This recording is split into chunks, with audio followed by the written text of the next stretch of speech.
जी अस्सलाम वालेकुम।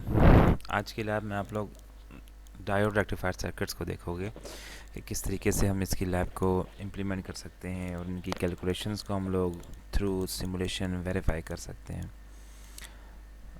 थ्योरी की तरफ मैं डिटेल में नहीं जाऊंगा, जस्ट आपके जो इम्पोर्टेंट फार्मूलाज हैं हाफ वेव रेक्टिफायर्स के, फुल वेव रेक्टिफायर के और फुल वेव ब्रिज रेक्टिफायर के, तीनों तरह के आपके जो फार्मूलाज हैं वो आपको मेंशन है। जिसमें इंपॉर्टेंट चीज़ आपके पास डीसी वोल्टेज है आउटपुट के ऊपर, देन आपके पास आउटपुट फ्रिक्वेंसी क्या होगी, सेकंड केस के अंदर भी आपके पास आउटपुट वोल्टेज कितना होगा डीसी लेवल का और आउटपुट फ्रिक्वेंसी क्या होगी, and then finally full bridge rectifier, इसकी डीसी वोल्टेज आउटपुट कितना होगा और इसकी फ्रिक्वेंसी क्या होगी। मैं डायरेक्ट चलता हूँ सिमुलेशन की तरफ। प्रोसीजर आप लोग डिटेल में देख लीजिएगा। जो फर्स्ट सर्किट आपके पास जो डायग्राम नंबर ए है, इसके अंदर आपके पास एक centre tab rectifier transformer connected है। सीरीज़ में 1N4001 डायोड लगा हुआ है और साथ ही सीरीज़ में आपके पास 1 किलो ओम की रेजिस्टेंस लगी हुई है। कुछ एब्रीविएशंस हैं वो इम्पोर्टेंट, वो आप लोगों को याद हो जाए तो वो एंड तक आपके लिए आसानी हो जाएगी, आप लोग टेबल्स में एंट्री करने में आसानी से कर लोगे। वो ये कि आपके पास जो ट्रांसफार्मर से ट्रांसफॉर्म होने के बाद आउट वोल्टेज जनरेट होती है उसको हम लोग वी पीक बोलते हैं, ये जो यहाँ मेंशन है।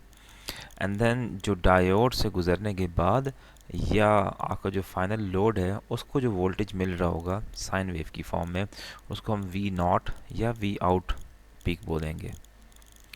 एंड देन अगर हम वी डी सी निकालने की कोशिश करेंगे तो वो वी डी सी भी सेम पॉइंट पर होगा जहाँ पर वी नॉट एग्जिस्ट कर रहा है। हम लोग इनपुट जो वोल्टेज है वो हम लोग अपनी मर्ज़ी की देंगे एंड देन कोशिश करेंगे कि जो के पास ट्रांसफॉर्म होने के बाद वो वी एस की वैल्यू वही हो जो हमें यहाँ पर मेंशन है, यानी हम 12.6 के आसपास रहें। बट अगर ये वैल्यू डिफरेंट भी हो जाती है इससे फ़र्क नहीं पड़ता, आप लोग कैलकुलेशंस और सिमुलेशंस को आपस में कंपेयर कर सकते हो। सो आपका जो लेफ़्ट साइड है इस ट्रांसफार्मर का वो आप अपनी मर्ज़ी से कुछ भी इनपुट वैल्यू सेट कर सकते हो। सो हम टास्क की तरफ सिमुलेशन की तरफ चलते हैं डायरेक्टली, ताकि मैं बताऊँ आपको कि आप लोगों को क्या चीज़ें मैंने कनेक्ट की हैं। सो मैंने 40 वोल्ट का पीक सोर्स कनेक्ट किया है यहाँ पर, एनालॉग सोर्स है वोल्टेज का, और फ्रीक्वेंसी मैंने 100 हर्ट्ज़ रखी है। आप इसको अपनी मर्ज़ी से वेरी भी कर सकते हो। आपको अगर लैब में काम कर रहे होगे तो आपको लैब में 60 हर्ट्ज़ के आसपास की वोल्टेज मिलेगी। ओके, देन आपके पास ट्रांसफार्मर लगा हुआ है जिससे आप इसको ट्रांसफॉर्म कर रहे हो, एंड देन आपके पास सीरीज़ में एक डायोड लगा हुआ है और सीरीज़ में एक रजिस्टर लगा हुआ है। मैंने यहाँ पर 4 चैनल वाला ऑसिलोस्कोप यूज़ किया है क्योंकि मैं मल्टीपल पॉइंट्स के ऊपर चेक करना चाह रहा हूँ कि आपके पास वोल्टेज की वैल्यूज़ क्या हैं। जो फर्स्ट पॉइंट मैंने ए कनेक्ट किया है वो डायरेक्टली उस सोर्स के साथ कनेक्ट किया है जो सोर्स मैंने ट्रांसफार्मर को प्रोवाइड किया है।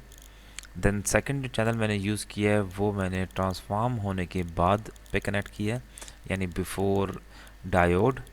एंड देन थर्ड चैनल मैंने यूज़ किया है कि वी नॉट या वी आउट बेसिकली मेरे पास क्या आएगी।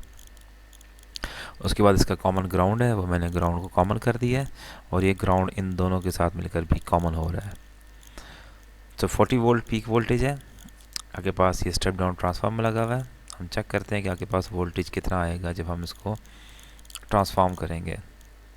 सो इसको मैं पॉज कर लेता हूँ। तो जो वाइट वाली अब मेरे पास आउटपुट आ रही है ये बेसिकली उस चैनल की है जिसको मैंने चेंज नहीं किया, तो बाय डिफ़ॉल्ट इसकी वैल्यू वाइट लाइन होती है। मैं इसको रिवर्स कर लेता हूँ। अब जो ब्लैक वायर है, ये ब्लैक लाइन आ रही है, ये इस ब्लैक वायर के अगेंस्ट आउटपुट आ रही है।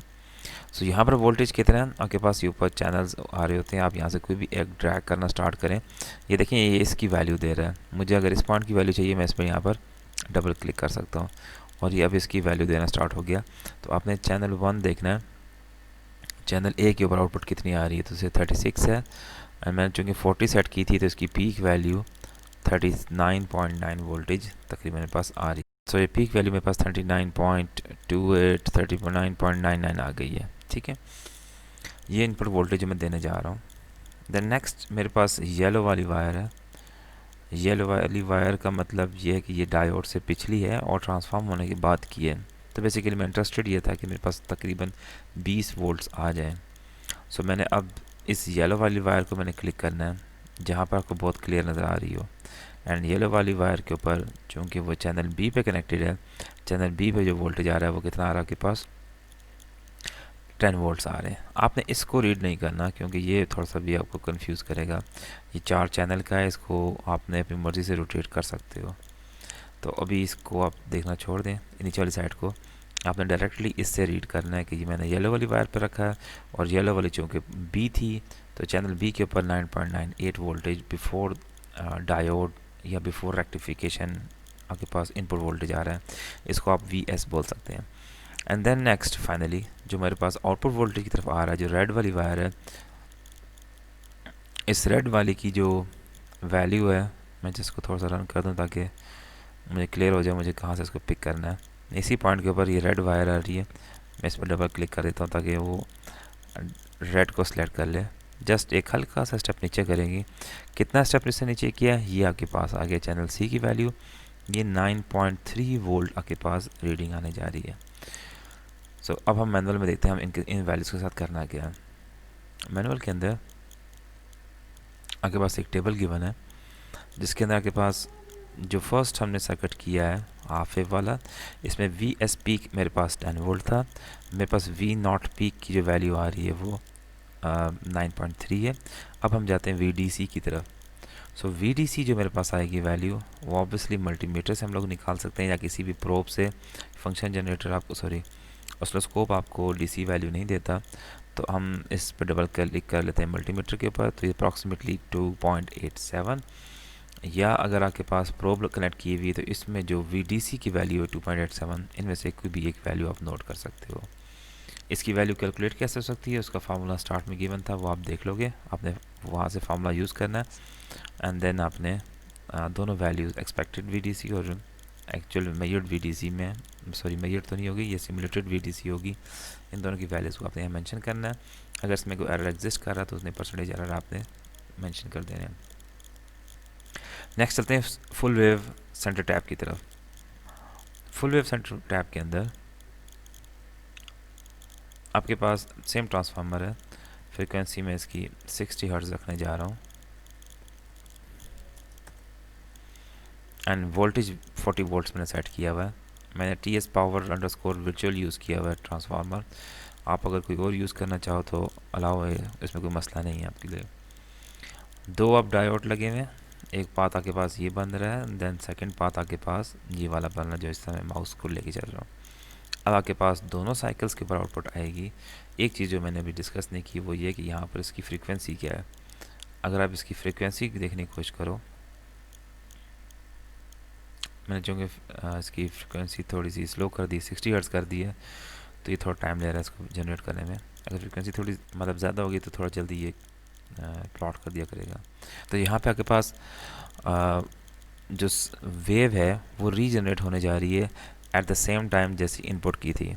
सो आप कह सकते हो कि एफ इन बेसिकली इक्वल हो जाएगा एफ आउट के ऊपर। एफ इन और एफ आउट बिल्कुल सेम है, क्योंकि रेड वाली वेव का जो टॉप है और फ्लैट लेवल है वो रिपीट होता है आफ्टर सेम इंटरवल जैसा एफ इन का चेंज होने जा रहा है। अब हम चलते हैं लैब 2 की तरफ, सॉरी टास्क 2 की तरफ। टास्क 2 के अंदर अगर आप देखें तो मैं डायरेक्ट आउटपुट प्लॉट करने जा रहा हूँ। ये जो बनी हुई है इसको मैं जस्ट रिवर्स कर दूँ ताकि आप लोगों को क्लियर हो जाए, और इसको थोड़ा सा एक्सपैंड कर देते हैं स्केल को ताकि ये रीडेबल मोड में चला जाए ताकि हम इसकी वैल्यूज़ को आराम से देख सकें।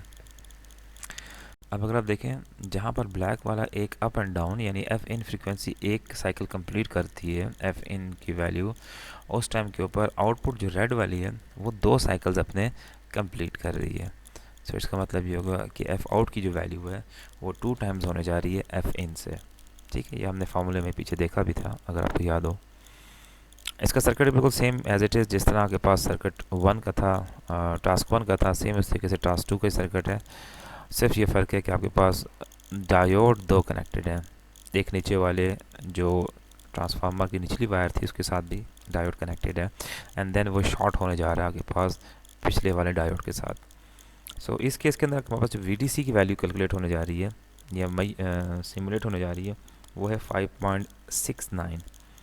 अगर आप देखें, हम लोगों ने पीछे इसकी वैल्यू सेट की थी, हमें पीछे इसकी वैल्यू मिली थी तकरीबन 28%, और यहाँ पे हमें वैल्यू मिल रही है अप्रॉक्सीमेटली 57%। ऑल्दो जो डबल है 28 का, उससे डबल मिलने जा रही है हमें 57%। तो आपने इसको क्रॉस चेक करना है अपनी कैलकुलेटेड वैल्यू के साथ। और फ्रीक्वेंसी हमारे पास पहले थी, फ्रीक्वेंसी एफ हमने 60 हर्ट्ज़ दी हुई है, एंड यहाँ पे जो हमारे पास फ्रीक्वेंसी जनरेट होने जा रही है वो 120 हर्ट्ज़ है। एक दफ़ा क्रॉस चेक कर लें पिछले टास्क को कि इसके अंदर हमारे पास एफ इन तो हमें पता है कि 60 हर्ट्ज़ है, और एफ आउट के ऊपर भी जो फ्रीक्वेंसी है वो हमारे पास 60 हर्ट्ज़ है। सो आपने इसी तरीके से अब थर्ड जो सर्किट डायग्राम है, बाकी वैल्यूज़ आपने एज इट इज़ नोट करनी है। जहाँ पर वी नॉट है वो आपने वी नॉट की वैल्यू लिखनी है, जहाँ वी एस है वी एस की वैल्यू, जहाँ वी डी सी है वहाँ वी डी सी की वैल्यू। जो थर्ड वाला क्वेश्चन आपके पास, उसमें जो लेफ़्ट वाला कंप्लीट सर्किट है वो आपने एज इट इज़ रखना है। सो वी एस पीक की वैल्यू आपके पास सेम एज इट इज़ होगी, वी एस पीक में फ़र्क नहीं पड़ रहा होगा। फिर आपने V naught peak, V D C, expected V D C, ये तीन वैल्यूज़ आपने कैलकुलेट करनी है। सो जो सर्किट में फ़र्क आएगा वो आप लोगों ने यहाँ से ऑनवर्ड, मैं लैब टू टास्क 2 खोल लूँ, आपने यहाँ से ऑनवर्ड जो मैं सेलेक्ट करने जा रहा हूँ ये सारा आप लोगों ने रीड्रॉ करना है। बल्कि आपने इस पोर्शन पे जो 2 डायोड लगे हुए हैं इनको आपने रिपीट करना है, और इनको आपने ब्रिज रेक्टिफायर की कॉन्फ़िगरेशन में कनेक्ट करना है। आई होप कि इसमें कोई इशू आप लोगों को नहीं होगा। कैलकुलेशन आप लोगों ने मेंशन करनी है एज इट इज़, जिस तरह आप लोग इंपॉर्टेंट टास्क करते जाओगे आपने एज इट इज़ मेंशन करने हैं, एंड देन आपके पास कुछ रिव्यू क्वेश्चंस हैं, इसको आप लोगों ने सॉल्व करना है। Thank you so much.